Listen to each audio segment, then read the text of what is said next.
Good morning ulit. Ito, unit for shipping. Wait lang.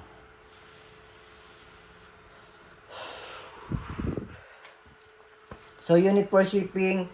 Ito naman ay kay Bossing. Ano kasing pangalan to eh? Hapon ata itong... Mamaya na po kayo mag-message. Hey. Kay Bossing Jason... Ito, Jason De La Cruz ng nasaan yung ano niya? Jason De La Cruz ng Bataan. Okay? Kay Bossing Jason De La Cruz ng Bataan. Ayan na nga po yung mga message. So, kinuha sa atin ni Bossing ay kaya maaga akong video eh. Itong WE 5.1 High Kappa Type R. So, yung naunang binidyo ko kanina, si Bossing ito, Bossing James Brian Arevalo. Parang nasa ibang lugar siya eh, parang OFW siya. Ito rin si Bossing Jason De La Cruz, nasa ibang bansa rin siya. Pero dito rin sa Pilipinas isi-ship. Sa Bataan isi-ship yung unit niya. Ito sa Batangas ata to si Boss James eh. Itong kay Jason, sa Bataan. So, puro taga-ibang lugar yung kumukuha sa atin. Tumumal ako eh. Tumumal ang benta ko. Kasi nga, di ba, yung namaril sa Tacloban na 2 bata. Nung bata kami, pagka nabubuli, namamahid lang ako ng kulangot eh. Ngayon, namamaril ng bata. Hanip na yan. Okay, ito ang kinuha sa atin ni Bossing. Bossing, may owner's manual. Dito mo makikita sa QR code na to yung mga parts ng unit mo. Okay? So, WE naman to. Alam naman natin pag WE. Sa durability, performance, goods yan. So, nilub ko na yan, Bossing. Ayan. Ayan yung markings niya. Weapon Elite 0.45 auto. Yan. Ikaw na magtanggal. Baka magkaroon pa ng markings. Ay maiwan pa yung ng sticker. So meron siyang yung underrailings for accessory attachment, laser and flashlight. So threaded din yung outer barrel for tracer and suppressor.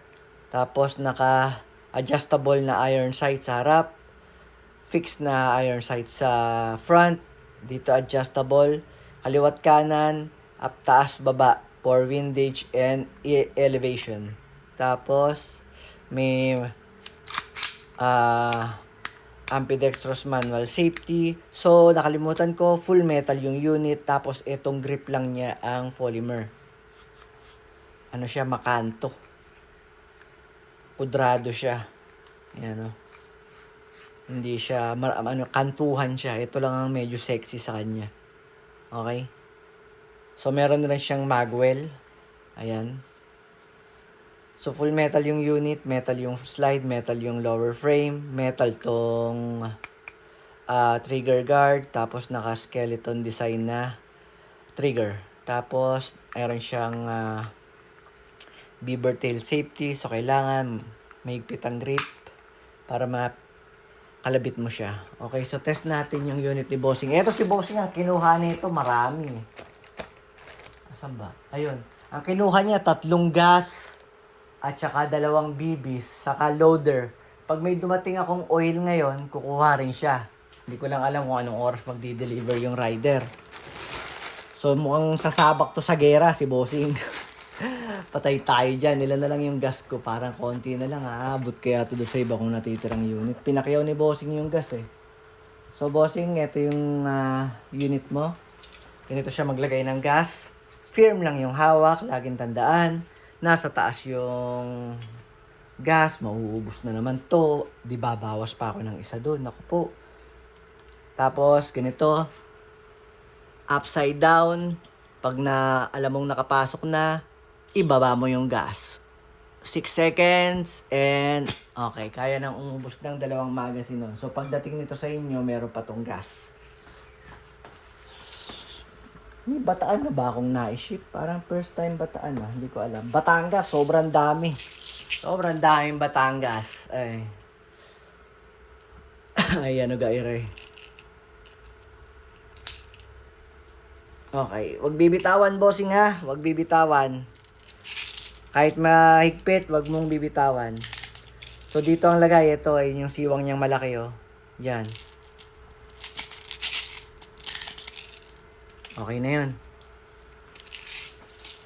So, test fire natin tong kay Bossing Jason de la Cruz ng Bataan. So, dun sa mga, apat kasi to eh. Yung dalawa, hindi ko na-ship kahapon kasi hindi kami nakapag-transact. Tapos, itong Batangas na bago at saka itong Bataan. So, aantayin ko po muna kayong magbayad na apat bago ko i-ship. So, relax lang dun sa unang magbabayad kasi baka hanapan nyo agad ako ng tracking number. Tiwala lang at saka lakas ng loob. Yun lang may papayo ko. Kasi nakakapagod din pong magpabalik-balik sa JNT. Although malapit lang naman yung JNT, mas maganda po, isang bitbita na lang. Ano po, kaya relax lang tayo. Okay? So, malakas ang insert ng magazine. Then, kasa, bitaw.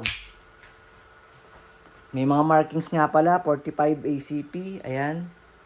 Automatic cold pistol, 2011 markings, high kappa, weapon elite, ayan. Ayun lang naman markings niya, tsaka may markings dito ng WE technology. So, firing ups, chrono muna natin. Ito, wala pa akong chrono na ito. Para malaman ko rin kung ilan ang FPS ng mga ganito. Wala pa akong Type R na chrono. So, I'm using .20 Lancer Tactical na BBs. Pero ang marireceive nyo yung regular na timbang, yung .23. Yung standard, okay? Tapos, 12 kg na Pop Dynagas yung gamit ko. Oh, shit. 362. Malakas to. Ramdam ko sa putok. Dali lang po. Ay, tao po. Ayan. May nagtao po kasi. Tubig daw. So, 362 out of the box. Pagpalagay na natin 350 to 360 FPS. So, busin natin yung bala ni Bossing. May nagtao po kasi yung sa water refilling station. So, firing. Ubus. Masakit. Madiin ang blowback. So, release ang magazine. Ba natin to. Then, rest the hammer by pressing the trigger. Salamat po, Bossing, anong pangalan naman? Jason de la Cruz ng Bataan. Thank you.